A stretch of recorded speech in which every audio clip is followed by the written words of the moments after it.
Yawing! Obiebula! Yawim!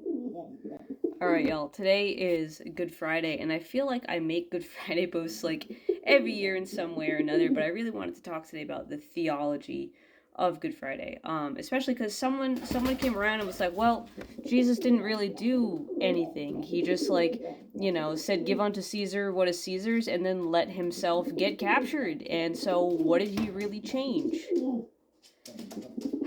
To which I gotta tell y'all, again, the way that God works is not the way that the world works.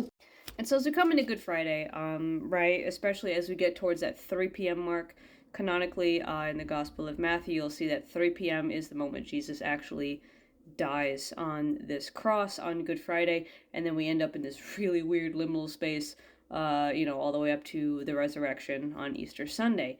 But the thing that makes this so insanely controversial as a Messiah figure for Jesus to be is that all through the Gospels, it's very clear that people are thinking that there's going to be some kind of great warrior king who's going to gather up a bunch of soldiers with all their swords and all their military might, and they're going to fight back against their oppressors, and they're going to basically bring specifically the country, the land, the whole kingdom of Israel as it is on earth up.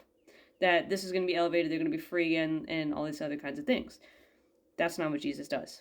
Jesus dies on the cross, and when he comes back, what he does doesn't just open up or elevate one nation and one people on earth, it liberates all people on earth from the throes of death. And God's saying a lot of things with this story.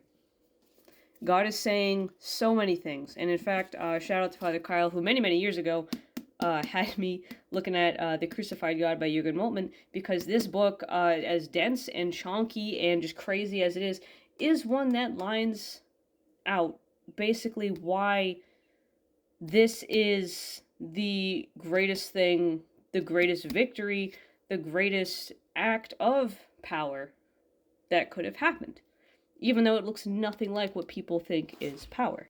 Because this is an out-of-hand rejection of everything the world tells us is a sign of righteousness and a sign of power and a sign of strength. This is the moment, this is the part of this gospel story where everything as we understand it about how we relate to each other, about boundary divisions between race or gender or nation or any of these things fall away and don't matter anymore, because the kingdom that Jesus is coming to elevate has nothing to do with earth, has nothing to do with all of these different identities and different ways in which we justify segregating ourselves from each other matter anymore. It also shows God's solidarity with us. Psalm 82 is a poem, is a song where God is talking to the other deities of the divine council, the other, divine spirits and other things that make up this council, saying that because they have allowed injustice, they will die like men. And I can't stress how important it is that the biggest fixture of the gospel story is the Logos of God, the mind of God, the Son of God, God the Son in the flesh, dying like a man. Not only like a man, but like a criminal, like the lowest of the low. As if God himself is saying, I see you. I see you, I see the injustice that has happened while I've been watching. I'm sticking to my own decree. I'm making the rules and I'm following them too. And also, I see your pain. And I see those who make pain for you, these oppressive governments, these oppressive, social roles and traditions. I am choosing to die alongside you. You are not alone in your darkest, lowest moments. Especially when we get a foreshadowing of that with Lazarus, throughout the kind of start of Palm Sunday, Holy Week, that story of Lazarus being raised in the gospel. Jesus wept. Not only is God a God who dies with us, he's a God who weeps with us, who grieves with us, who is always right beside us when things are falling apart.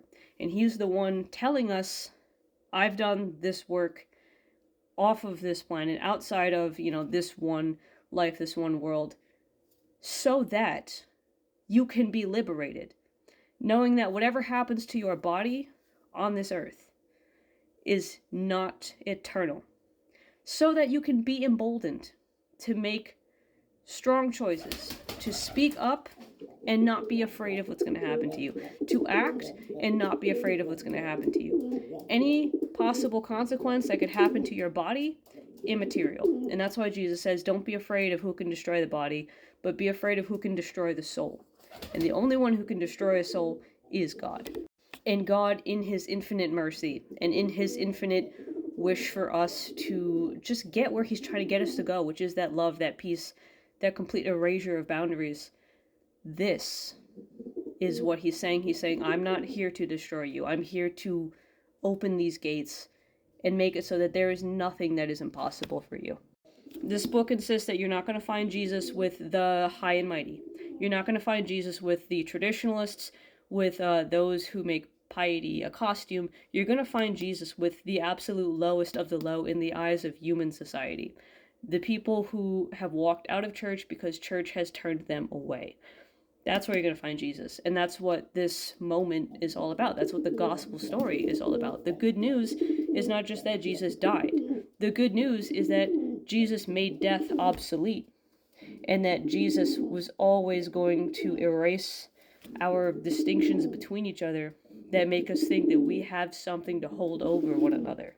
And I tell you now, God is doing something new. He's pushing us again. And people continue to do the same damn thing that they did in the original gospel story, which is not recognize God when he's right in their face, which is default to tradition and their interpretation of tradition rather than see the new ways in which God is moving, and which is use theology and their position within institutions of organized religion to justify feeling higher and better than those that they think they have a license to abuse. I've said it so many times, I'm going to say it again. Paul said that there is neither Jew nor Greek, neither male nor female, neither slave nor free. We're still actively working on the neither male nor female part, but God is still adding new ones. There is neither gay nor straight. There is neither trans nor cis. There is neither legal nor illegal. There is none of these divisions. All are one in Christ Jesus. That is why he came here. That is why he died. That is why he came back.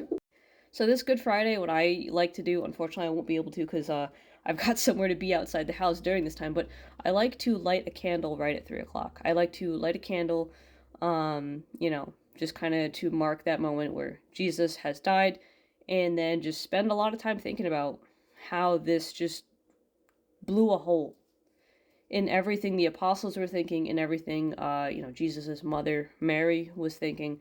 All the things that they were hoping to see, and all their ideas of a Messiah just torn to pieces, and having to deal with that situation. Good Friday is a fasting day. Good Friday is a harsh day. Good Friday is not a day for reverie or these kinds of things, but a moment to reflect on the ways in which we have contributed to a world that God would need to send his son to suffer for in the first place. Because it's not just that the world sucks, it's that we've all had a hand in making it suck too. And how are we going to do justice to this gospel story and try to fix it knowing that we are emboldened to do so? So, I will see y'all later, but I do invite you to think about that a little bit today.